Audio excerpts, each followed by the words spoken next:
The room was dimly lit, its silence disturbed only by the flicker of a single candle burning unevenly in the corner. Shadows stretched like long fingers across the stone walls, and in that trembling light, the teacher began to speak.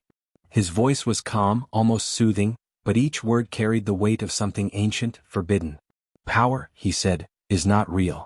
It is a costume, stitched from fear, perception, and the illusions others agree to believe." He leaned forward, his face hidden beneath the dark hood. "The first rule of survival in this world," he whispered, "is to wear a mask so convincing that even you forget it's there." In Florence, centuries ago, Machiavelli watched kings and clerics rise and fall not because they were weak, but because they showed too much of themselves. The ones who lasted were not the pure, nor the brave, but those who performed. Those who understood that truth and honesty are luxuries for the powerless.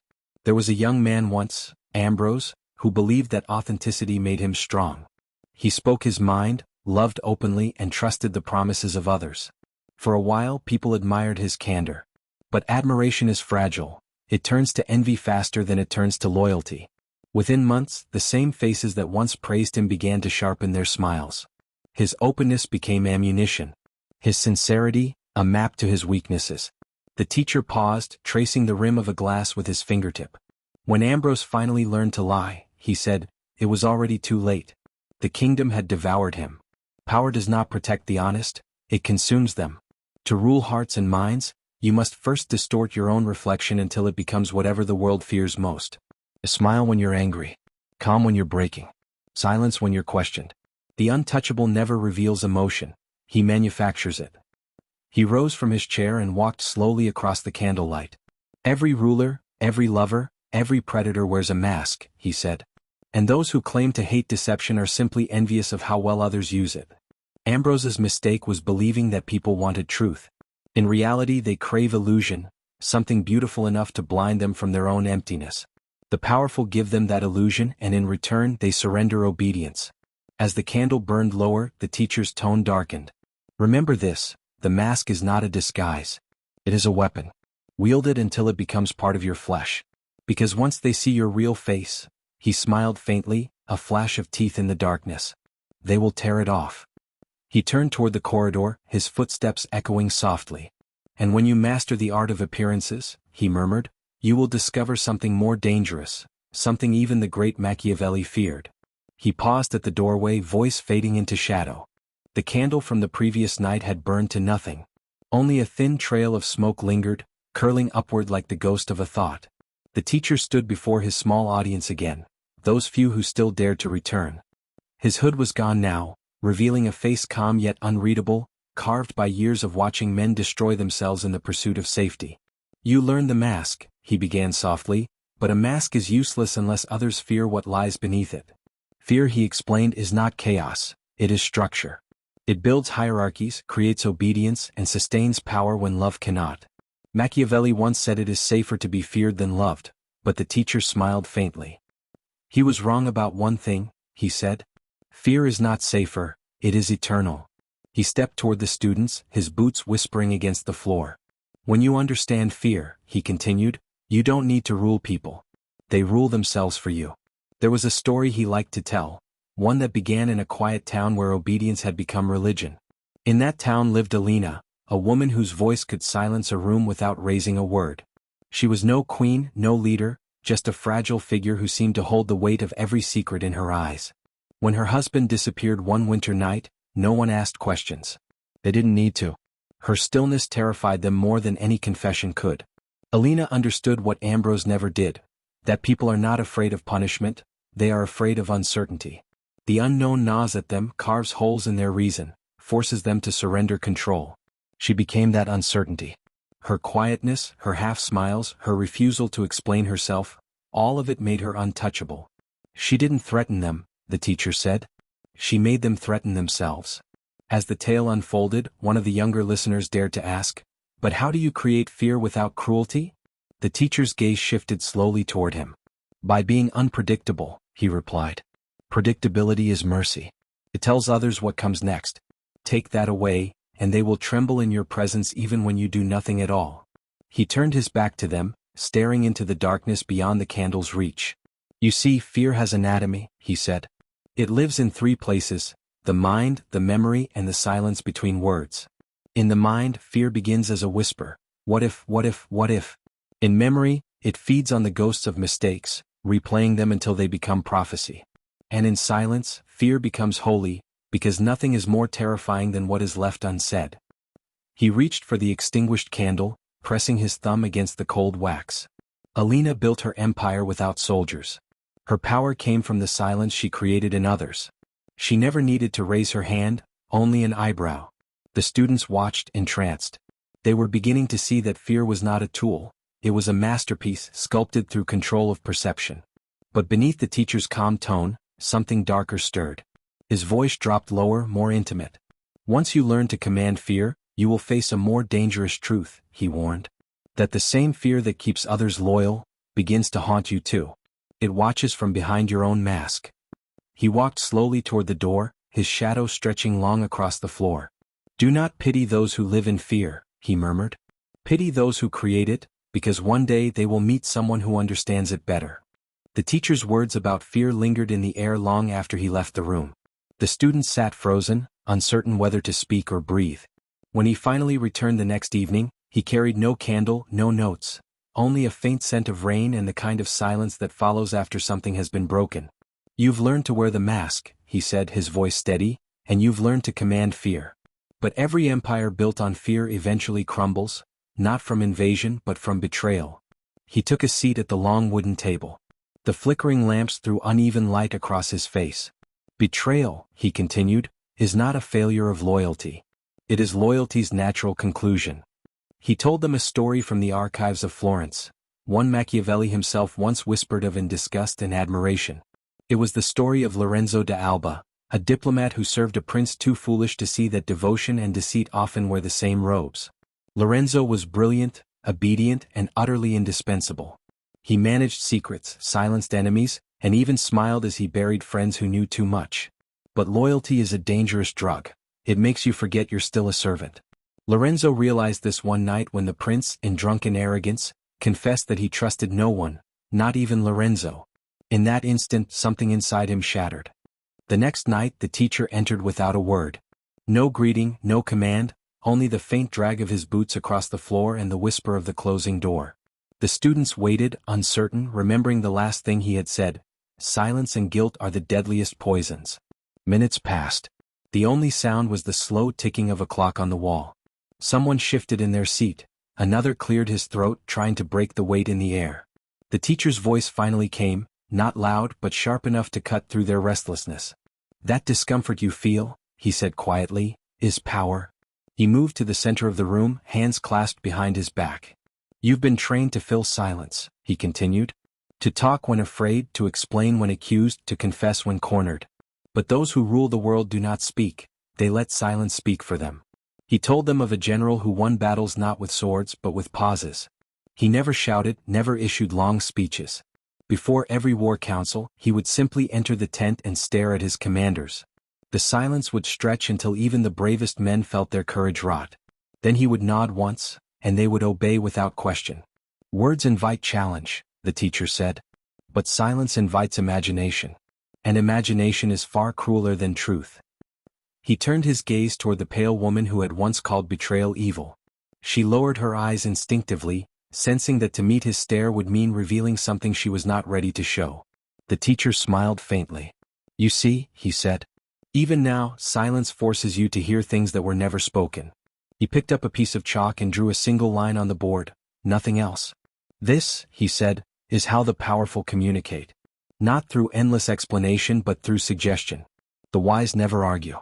They let the silence carve doubt into the minds of others. Outside, the wind howled again, echoing through the cracks in the walls like a whispering crowd. The room felt smaller, tighter. Control silence, he murmured, and you control fear, guilt, and desire, all without lifting a hand.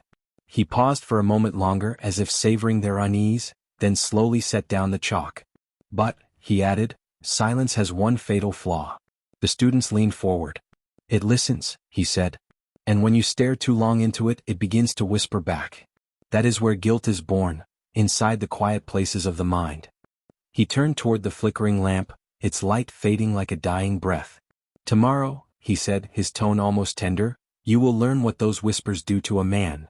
The following evening, the students entered the hall to find it darker than usual. The lamps were unlit, the air damp, the silence almost living. They remembered the teacher's last words, "You will learn what those whispers do to a man." And now the silence itself seemed to breathe. When the teacher finally appeared, he looked different. His robe looser, his face pale as if something had followed him from a dream. He didn't speak immediately. Instead, he placed a small, cracked mirror on the table and said softly, "Guilt is a performance. And like every play, it begins the moment the audience believes." He gestured toward the mirror. "Look closely," he said. "What do you see?" One student answered, "My reflection." The teacher nodded. "No. You see your accuser." He began pacing, his voice low but sharp. "When we commit a sin, betrayal, cruelty, cowardice, we think it is buried. But guilt is not a corpse, it is an actor.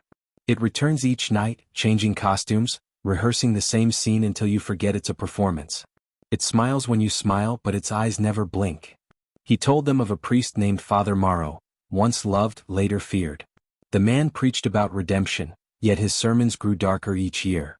He spoke less of God's mercy and more of punishment. One night, during confession, a parishioner whispered, "Father, I envy the devil.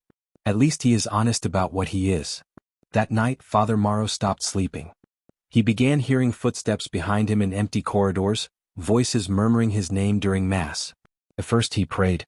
Then he started answering the voices. "Guilt," the teacher said, "is clever. It never attacks the strong directly. It applauds them first, makes them proud, and when pride swells to arrogance, it begins to whisper." He looked around the room. "Do you know what it whispers?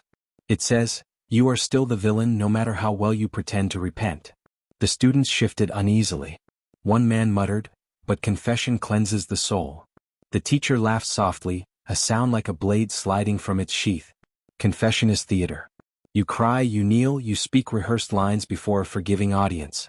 And when the curtain falls, you call it salvation. But the guilt sits in the front row applauding." He leaned closer to the trembling man. "The only way to silence guilt is to destroy the audience." He straightened and began to write on the board in slow, deliberate strokes. "Fear, betrayal, silence, guilt. These," he said, "are the 4 pillars of human ruin. Each feeds the next. Fear makes you betray. Betrayal demands silence. Silence breeds guilt. And guilt," he tapped the word on the board, "turns you into your own executioner." The cracked mirror on the table caught a glint of light. The teacher stared at it for a long time. "Father Morrow's final sermon," he said, "was never spoken. He walked into the cathedral one night and set every candle aflame until the walls bled light. When the townspeople found him, he was smiling, eyes open, throat cut, mirror in hand. On the mirror, he had written one sentence, 'I forgive myself too late.'" The room was still. No one moved. The faint sound of dripping water echoed through the hall like a heartbeat. "Understand this," the teacher said, his tone turning grave. "Guilt is not punishment from the divine. It is payment to the self. And the interest never stops." He stepped back into the shadows, voice soft as ash. Machiavelli knew this truth. He wrote that a ruler must act cruelly when needed, but never think himself cruel. The moment he feels remorse, his enemies no longer need to kill him. His own conscience will do it for them. He turned toward the doorway, his silhouette framed by the faint light beyond. "You can build empires from lies, fear, and silence," he murmured, "but guilt will always come to collect." A shudder ran through the room as the cracked mirror fell and shattered on the floor. The sound rang like a bell. "And yet," he whispered almost to himself, "there is one force even stronger than guilt, the poison that hides behind love." The shards of the shattered mirror still lay scattered across the floor when the students gathered the next evening. None dared to touch them. The teacher entered silently, his eyes glinting like fragments of the same broken glass. He stood before the class for a long moment, then said in a voice that carried the echo of confession, "Love is the most exquisite poison because it kills without the taste of death."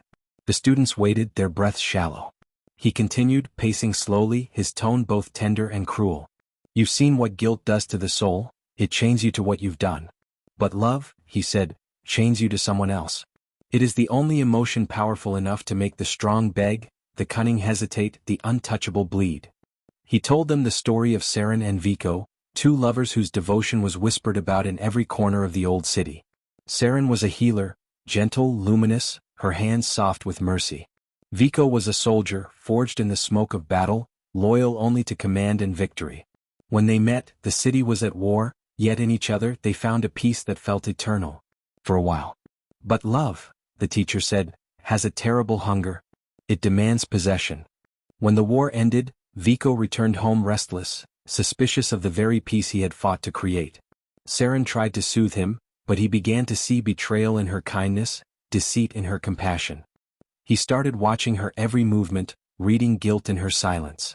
And she, feeling the weight of his eyes, began to change too, gentleness replaced by fear, affection by distance. This, the teacher murmured, is how love poisons. It begins as devotion and ends as surveillance. One night, Saren disappeared. The city searched for weeks until Vico found her cloak by the riverbank. In his grief, he built a shrine to her memory, flowers, letters, candlelight. But when dawn came, he found the wax melted, the petals burnt, and written on the stone in ash were 4 words, "You taught me fear."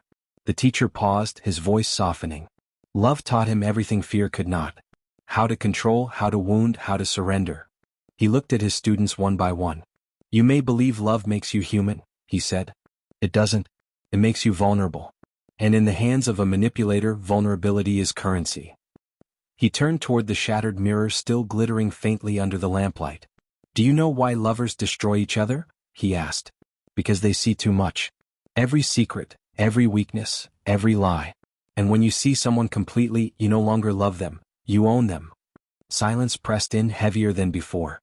The teacher's gaze drifted toward the door where the night waited, cold and endless. "Machiavelli understood this," he said.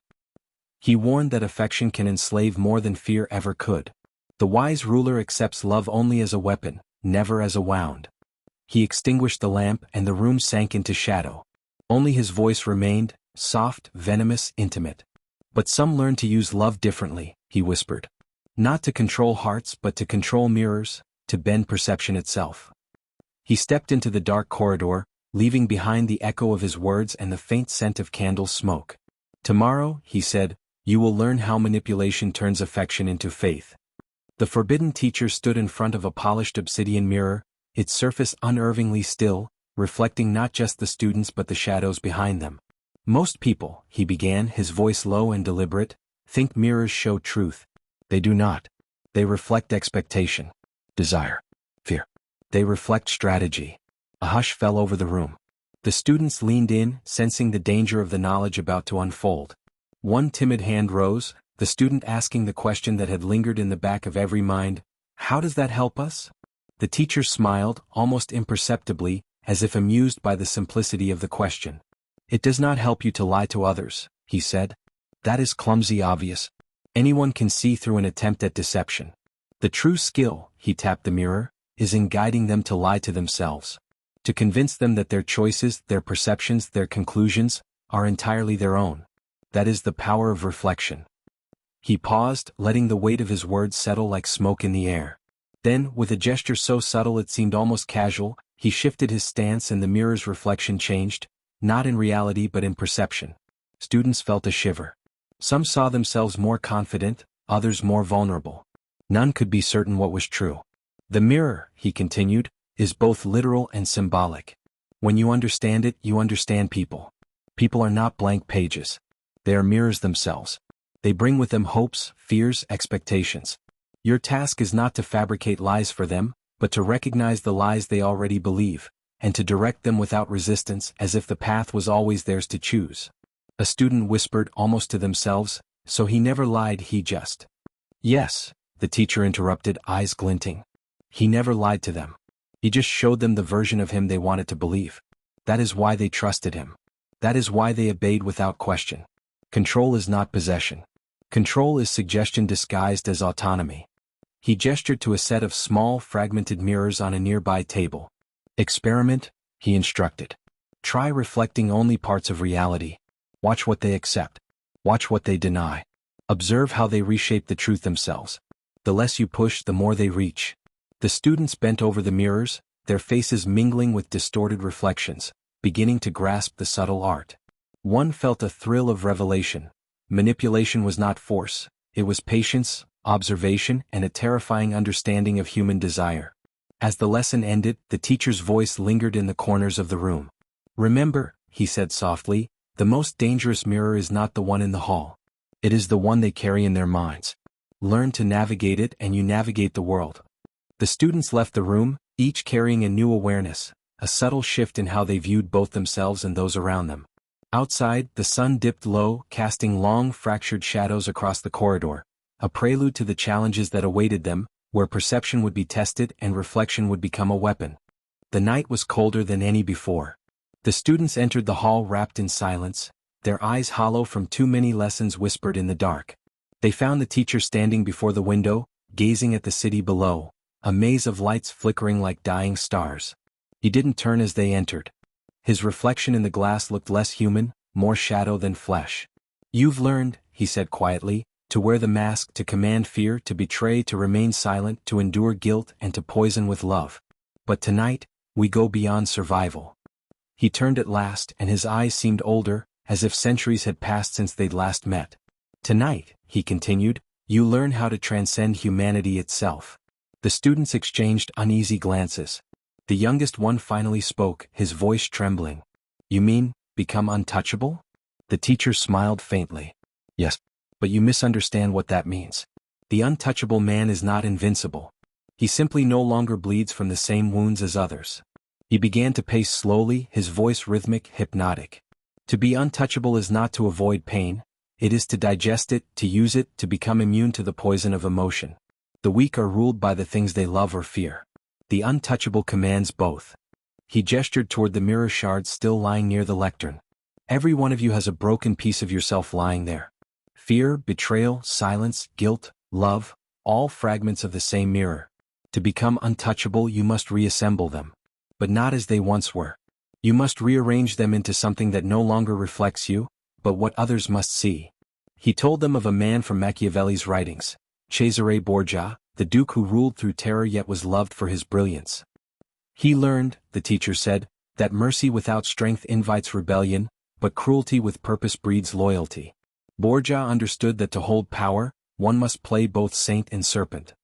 The teacher's tone darkened. But even Borgia failed because he still needed admiration.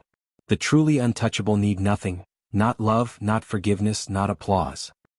He moved closer to his audience, and they could see the faint tremor in his hand as he touched his chest. "I once thought I could become untouchable," he said softly. "I built my walls high, silenced every weakness, killed every desire. But then I realized, untouchable does not mean heartless. It means your heart becomes a weapon instead of a wound." The students listened, breathless. The teacher continued, his words slower now, deliberate. "The transformation begins when you stop defining yourself by what was taken from you. Power is not granted, it is reclaimed. You become untouchable when your scars stop reminding you of pain and start reminding others of consequence." He leaned on the table, his voice lowering to a near whisper. "There is, however, a final price. To reach this state you must let go of identity itself. The untouchable has no name, no past, no reflection. He is remembered only through the fear or reverence he leaves behind." Outside, thunder rolled across the city. The room felt smaller, as if the walls themselves were holding their breath. He straightened, his silhouette framed by the faint light of lightning. "If you survive this metamorphosis," he said, "you will walk among the living as a shadow of their desires. They will call you many names, ruthless, divine, heartless, but none will see the truth." He paused, eyes glinting. "You will have become what Machiavelli only described, a being beyond virtue and vice. Neither good nor evil. Simply, necessary." A long silence followed. Then the teacher stepped toward the doorway, the storm flashing behind him. "But beware," he added softly. "Every transformation has one last test." He turned his face slightly, half in shadow, half in light. "The test comes when the untouchable looks back at what he has become, and realizes he no longer knows who is watching." The wind howled through the hall, scattering the broken mirror pieces into the dark. The storm had not ended. It had only grown quieter, like a predator waiting for the right moment to strike. The students returned to the hall one final time. The candles burned lower than ever, their flames trembling as though they too feared what was about to be revealed. The teacher stood beside the same window where the journey began. His reflection was barely visible now, blurred by the rain streaking down the glass. He didn't turn immediately. When he finally spoke, his voice was softer than before. measured, exhausted but sharper than any blade. "You came here seeking power," he began. "But what you found was the truth, that power consumes its master before it destroys its enemies." He turned to face them, eyes darker than the storm outside. "You have learned everything I could teach. You've stripped away fear, guilt, and desire. You've built yourselves into fortresses. But here lies the final paradox. When no one can touch you, no one can love you either." A silence spread through the hall. The youngest student lowered his head, whispering, "Then what was the purpose of it all?" The teacher smiled faintly, almost kindly. "Purpose? There is none. Only awareness. The untouchable man walks alone because he sees the world as it truly is, a theater of masks and illusions. He does not belong to it anymore." He reached into his coat and withdrew a single page, aged, creased, almost sacred. He placed it on the lectern. The ink shimmered faintly in the candlelight. "This," he said, "is the last page of the book you were never meant to read." The students leaned forward. The teacher read aloud. "He who becomes untouchable must bury the part of himself that once longed to be understood. Power is the art of forgetting who you were." He looked up, meeting each of their eyes in turn. "Now you understand why I called this a forbidden lecture." Lightning flashed once more. The page caught a spark, curling into flame. The fire spread quickly, consuming it. The teacher turned away as ash floated upward like black snow. "Lesson complete," he murmured. "The rest, you must write in your own blood." And as the final flame died, only silence remained, heavy, eternal, untouchable.